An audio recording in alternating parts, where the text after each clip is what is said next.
درباره طرفداران جبهه ملی هم بنده یه آشی پختم، چون اینا ولکن نیستن.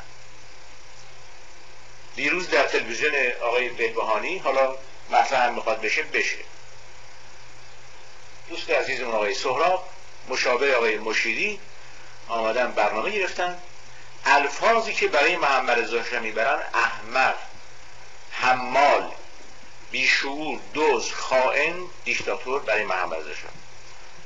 من به خاطر به حرمت دکتر بهمن احمدیان، چون دوست من بوده، گفتم که این کارا رو نکنید، بس کنید، بذار مصدق تو گورش بخوابه، شام بخوابه. شما مثل که ولکن نیستین، نه؟ از امروز نیم ساعت به دکتر محمد مصدق از کتاب مستند آقای محمد مجزا یا بابک مجزا اختصاص خواهیم داد. مثل که شما ولکن معامله نیستی. امروز جمهوری اسلامی جنایت داره میکنه، شما چسبیدین که محمد رضا شاه خانمباز بود، دزد بود. بسیار خوب.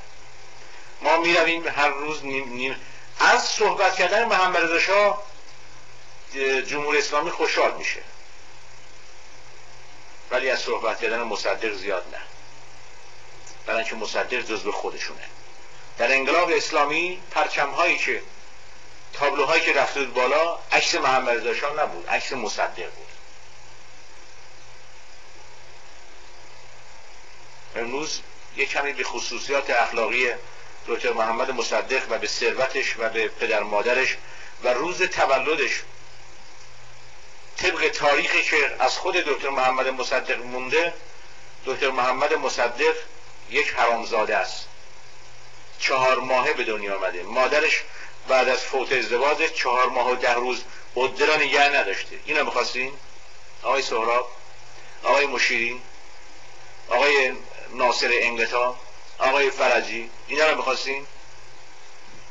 ما به دنیا ثابت میکنیم که دکتر محمد مصدق 4 ماهه به دنیا آمده، یا حرامزاده است یا نابغه است. نشون میدیم به شما. ولکن معامله نیستین، نه؟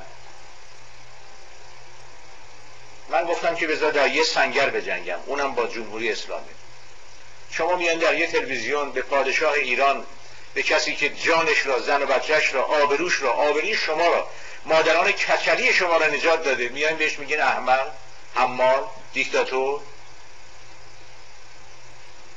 بسیار خوب، حتما خواهیم رسید به اونجا. خب توضیح هم بدم. بارها گفتم همیهنان عزیز، من نمیدونم حقیقت تلخه یا شیرینه. حقیقت همین که هست، منتها خیلی از حقیقت برداشت خودمون رو از یک واقعیت هم با حقیقت فرق میکنه. واقعیت اون چیزی که به وقوع پیوسته، حقیقت اونی که حداقل 3 تا عنصر درش وجود داشته باشه: عنصر راستی، درستی و شفافیت. و حقیقت چیزی باید باشه که هم من قبول دارم هم تو قبول داری. من نمیدونم دیگه بیشتر از این چیزی هست. ببینیم آقای الو بفرمایید. مردم جمهوری اسلامی میخوان. مردم غلط میکنم با تو. بفرمایید. الو بفرمایید. آقای کاویانی؟ بله بله. سلام عرض میکنم خدمتتون. اگر طرفدار شما هستم و به یه گوشه ای از آمریکا، بله، الان برنامه شما رو نگاه میکنم، فکر کنم زنده که نیست، برنامه‌تون زنده نیستم. همیشه زنده ایم ما مردمون هم زنده است. اصلا که الان لایو نیستش. الان لایو هست عزیزم. بعد خدمتتون می‌خواستم راجع به الان دکتر مصدق که صحبت می‌کردین، من کاملا با شما موافقم، چون ایشان واقعا به ایران خیانت کردن. بله، همین آخر آقای هوشنگ امیراحمدی در مصاحبهشون فرمودن که دکتر محمد مصدق یه آدم جاه طلب، عقده‌ای و خائن به ایران بوده. این که دیگه موضوع جمهوری اسلامی. عزیزم در ضمن الان وقت تلفن همونجوری نمیزنم، چون پدر بزرگم، پدرم همه تو اون طغیان بلند شدن. و چیزی که اینا فهمیدن، همه گرفتن رفتن زندان. چیزی که فهمیدن بود که خود مصدق. بله اجازه بدید که الان بحث ما اصلا الان در این ساعت بحث مصدق نیست، بنده دارم برنامه اجرا میکنم. دوستان عزیز اینقدر حساسیت نشون ندید. من درباره مصدق صحبت کنم شما زیاد زنگ بزنید، درباره شاه صحبت کنم هی زنگ بزنید. من دارم برنامه اجرا میکنم تا 1.5 ساعت آینده شما باید تحمل کنید. منتظر یک نفر به نام آقای جباری معاون سخنگوی جامعه بهائیت هستیم که درباره برنامه آخرمون روشنگری کنه. در ضمن من از آقای بهمن احمدیان و از همه دوستانی که طرفدار محمد مصدق هستن عذرخواهی میکنم. شما اگه قدرت دارین جلوی بهرام مشیدی و جلوی آقای سهراب و جلوی اینا را بگیرید که بامیه میخوام بفروشن، زولبیه میخوام بفروشن، نام شاه را میان به لجن میکشونن. اگر توهین کردن به نام مصدق بده، توهین کردن به نام محمد رضا شاه و به نام محمد رضا شاه بعضیا اشتباه میکنن. آقا بر پدر شاه اللهی لعنت. شاه اللهی چیه؟ این حرفا چیه؟ بعضیا نمیفهمن. آقایون خانوما، پدیده پادشاهی یعنی شناسنامه شما. چه شاه پرستی؟ شاه پرستی چیه؟ پدیده پادشاهی دفاع از نهاد پادشاهی و از سمبلش دفاع کردن، یعنی دفاع از مادر، از پدر، از ایران، از فرهنگ، از وطن. کدوم شاه پرستی؟ چه شاه پرستی؟ بر پدر شخص پرست لعنت. چه شخص پرستی؟ شما خبر ندارین که با شما چیکار دارن میکنن.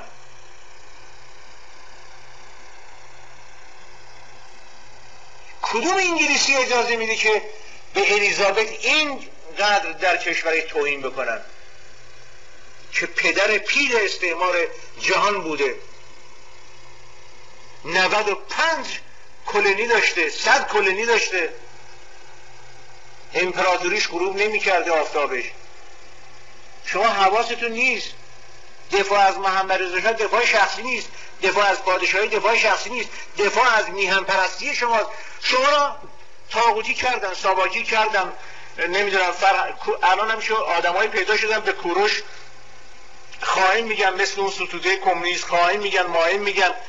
بعد شاهتون رو، رضا شاهتون رو قلدر میگن، بی ثبات میگن. همه شاهانتون رو، همه پادشاهیتون رو، همه تاریختون رو شما از شما رو دارن توهین میکنن. از شما چیزی داری اصلا بیارین بالا ادعا بکنین؟ خب مسلمون بازم محمد داره، علی داره، مهدی داره، حسین داره، خمینی داره، خامنه‌ای داره. این همه پس لذت دارن. شما چی دارین؟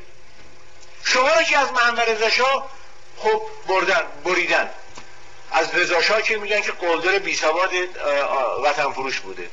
قاجاری هم که خود به خود اصلا اوتن. همه پادشاهان که هم دیکتاتور بودن. کوروشتون هم که یه دونه مونده بود نامشون اینجوری دارین. شما چی دارین؟ شما چی دارین آقای ایرانی یا خانم ایرانی که ازش دفاع بکنین؟ حالا این وطن فروشان دکتر محمد مصدق، بعد اینا در برنامهشون میگن که در جهان قابل مقایسه نیست محمد مصدق، فقط با گاندی یک کمی قابل مقایسه است. اون روز یکیشون میگفت که اصلا مثل که آقای ناصر انگتا بود یا کی بود، چی گفت با محمد رضا شاه اصلا صحبتش نکن، اصلا صحبتش نکن، با محمد رضا شاه اصلا قابل مقایسه نیست مصدق. اصلا محمد رضا شاه در اون حد نیست که با مصدق قابل مقایسه باشه. این حرف ما هم هست البته، ولی ببین ما را به چه روزی دارن در میارن. بمونین به خاطر سن سیشه، به خاطر یک مش دلار، به خاطر یک مش غذا، به خاطر یک فرش. مادلن آلبرایت یه فرش از هوشنگ میراحمدی گرفت، یه نامه نوشت که آقا ما درباره کودتای 28 مرداد اشتباه کردیم، عذرخواهی میکنیم. یه فرش 70 رز گرفت، تصویرش هم هست. بر پدرش لعنت مادام آلبرایت که منو به دادگاه نکشه. پس این عکس چیه؟ فکر داری میگیری؟